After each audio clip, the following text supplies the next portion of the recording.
Hello అండి, welcome to Sujiram world. ఎలా ఉన్నారు అందరూ వరలక్ష్మి వ్రతం ఎలా జరుపుకున్నారు? ఈరోజు నేను మా ఇంట్లో వరలక్ష్మి వ్రతం ఎలా చేసుకున్నానో చూపిస్తాను. నేనైతే ముందు రోజు నైటే అమ్మవారికి బ్యాక్ డ్రాప్ డెకరేషన్ చేసేద్దాం అనుకున్నాను, కానీ చేయలేదు. ఎందుకంటే ఆ ముందు రోజు ఆగస్ట్ 14న మా పాప కోసం ఇండియా మ్యాప్ డ్రాయింగ్ వేయాల్సి వచ్చింది. ఆ వీడియో కూడా షార్ట్ వీడియోస్లో పోస్ట్ చేశాను. అలా మ్యాప్ డ్రాయింగ్ విషయంలో లేట్ అవ్వడం వల్ల డ్రాయింగ్ వేసే టైంలో చేయాల్సిన పని పోస్ట్ పోన్ అయ్యి మిగిలిన పనులన్నీ ఒక్కోటి లేట్ అవుతూ వచ్చాయి. ఇంకా ముందు రోజు వీలైనంత వరకు పూజా సామాగ్రి సిద్ధం చేసుకోవడం, వంటల కోసం ఏవైనా నానబెట్టాల్సినవి నానబెట్టాను. వరలక్ష్మి వ్రతం ముందు రోజు పని ఉంటే ఇంకా నాకు నిద్ర కూడా సరిగ్గా పట్టదు. ఏదైనా పూజలప్పుడు పూజ సక్రమంగా జరగాలి అంటే 3 రోజుల ముందు నుంచే ఏం చెయ్యాలి, ఎలా చేయాలి అనే ప్లానింగ్ ఉండాలి. అప్పుడే మధ్యలో ఇంకో పని చేయాల్సి వచ్చినా మనం చేయాల్సిన పనులు వాయిదా వేయాల్సిన అవసరం ఉండదు. అందులోనూ నాలాగా నెమ్మదిగా పనులు చేసే వాళ్ళైతే ఇంకా ముందు నుంచే పనులు మొదలు పెట్టాలి. వ్రతం రోజు ఎర్లీ మార్నింగ్ లేచి స్నానం చేసి వడపప్పు కోసం పెసరపప్పు వాయనం ఇవ్వడానికి శనగలు నానబెట్టి తర్వాత అమ్మవారి బ్యాక్గ్రౌండ్ డెకరేషన్ కూడా కొంచెం సింపుల్గానే చేసేసాను.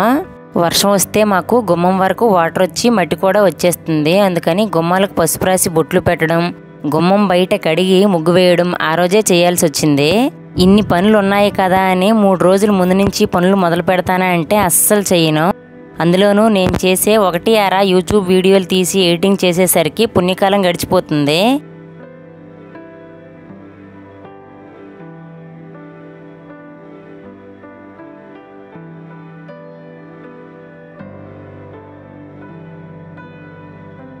మాకు మామిడి చెట్టు పక్కనే ఉంటుంది. ఆకులు కాయలు మాత్రం అందినట్లు అనిపిస్తాయి గాని అస్సలు అందవు. ఎలాగోలా కష్టపడి చెట్టు నుంచి 4 కొమ్మలనైతే తీశాను.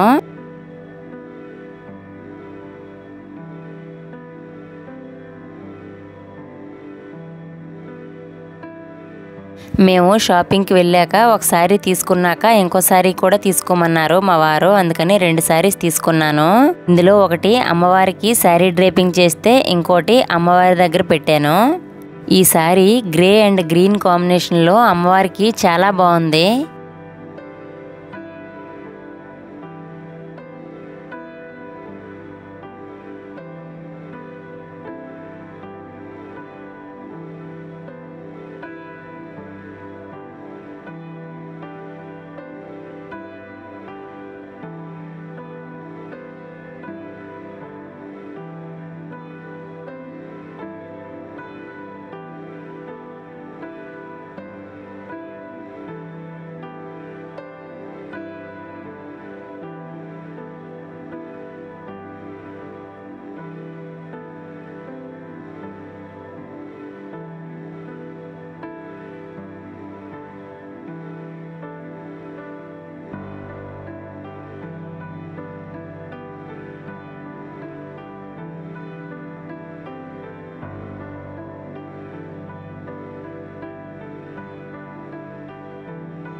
అమ్మవారి శారీ డ్రేపింగ్ కూడా అయ్యాక వంటలు చేయడం స్టార్ట్ చేశాను. ముందుగా వంటలు చేస్తే అస్సలు బాగోవు, అందుకని అన్ని పనులు అయ్యాక వంటలు చేయడం స్టార్ట్ చేశాను. ఏ పండగకైనా ప్రసాదాలు ముందుగా ఏం చెయ్యాలి అనుకుంటాం కదా, వాటికి సంబంధించిన సామాన్లన్నీ తెచ్చిపెట్టుకున్నాను. నేను సింపుల్గా ఉండే ప్రసాదాలే చేస్తున్నాను. అండ్ ఎప్పుడు నేను కామన్గా చేసేవి కూడా ఇవే. గారెల కోసం పొట్టు మినపప్పు నైట్ నానబెట్టి మార్నింగ్ కడిగి దాన్ని మిక్సీ పట్టాను. అలాగే బూరెల కోసం కుక్కర్లో పప్పు ఉడికించి ఇలా మెత్తగా చేస్తున్నాను. ఇందులో బెల్లం వేసి స్టవ్ పై పెట్టి వాటర్ అంతా దగ్గరికి అయ్యే వరకు ఉంచితే బూరెల కోసం పిండి రెడీ అయినట్లే.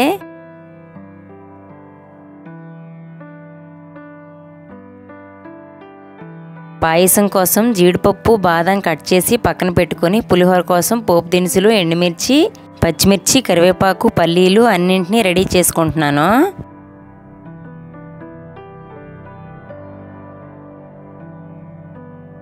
ఇప్పుడు పులిహోర కోసం రైస్ని ఉడికించి పెట్టుకున్నాను. ఇప్పుడు పులిహోర తాలింపుని కూడా ఇందులో వేసి చింతపండు పేస్ట్ కూడా ఉడికించి ఇందులో వేసి ఒకసారి కలుపుకుంటే పులిహోర రెడీ అయినట్లే.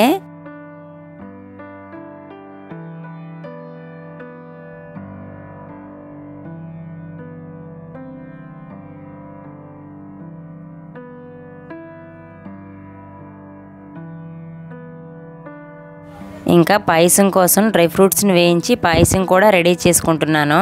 ఈరోజు నేను అమ్మవారికి ప్రసాదంగా పులిహోర, గారెలు, పాయసం, బూరెలు, శనగల తాలింపు ఇవే చేశాను. ఇలా ప్రసాదాలు కంప్లీట్ అయ్యాకే ఇంకో పని చేస్తాను. మధ్యలో ఇంకో పని చేస్తే ఏ పని సరిగ్గా చేయలేను నేను. అలాగే రెడీ అయిన ప్రసాదాలు బౌల్స్లో అరిటాకులు వేసి అందులో వేశాను. ప్రసాదాలన్నీ అమ్మవారి దగ్గర పెట్టిన తర్వాత మళ్ళీ చిన్న చిన్న డెకరేషన్స్ ఉంటే అవి కూడా కంప్లీట్ చేసి, అలాగో పూజకు సంబంధించిన అన్నీ ముందుగానే రెడీ చేసుకున్నాం కాబట్టి ఇంకా మిగిలిన పూలు పళ్ళు కూడా ఫ్రిడ్జ్లోంచి తీసి కడిగి పెట్టుకుని పూజ స్టార్ట్ చేశాను. ముందుగా పసుపు గణపతికి పూజ చేసి తర్వాత అమ్మవారికి పూజ చేశాను. నాకు పెద్దగా పూజల గురించి తెలియదు, కానీ నాకు తెలిసినంతలో ఎప్పుడూ చేసినట్లే వరలక్ష్మి వ్రతం బుక్ చదివి అందులో ఉన్న వాటిని ఫాలో అవుతూ పూజ అయితే చేసుకున్నాను. లేట్ అవుతుంది అనే గాబరాకి వీడియో కూడా సరిగ్గా తీయలేదు. వీడియో తీస్తే ఫోన్ ఆన్ చేయాలి, ఎలా వస్తుందో చూడాలి, దాన్ని అటు ఇటు తిప్పుతూ ఉండాలి, చాలా టైం పట్టేస్తుంది. పూజ కోసం అన్నీ రెడీ చేస్తూ అటు ఇటు ఫోన్ని తిప్పలేక ఇంకా వీడియో తీయడం ఆపేశాను. ఏదో నేను తీసినంతలో వీడియో ఎడిట్ చేసి పెట్టాను. నేను చేసే పూజలో ఏవైనా తప్పులుంటే క్షమించమని అమ్మవారిని కోరుకుని పూజనైతే పూర్తి చేసుకున్నాను. ఇంకా సాయంత్రం ముత్తైదువులకు తాంబూలాలు ఇచ్చాక మిగిలిన పూజ కూడా కంప్లీట్ అయింది.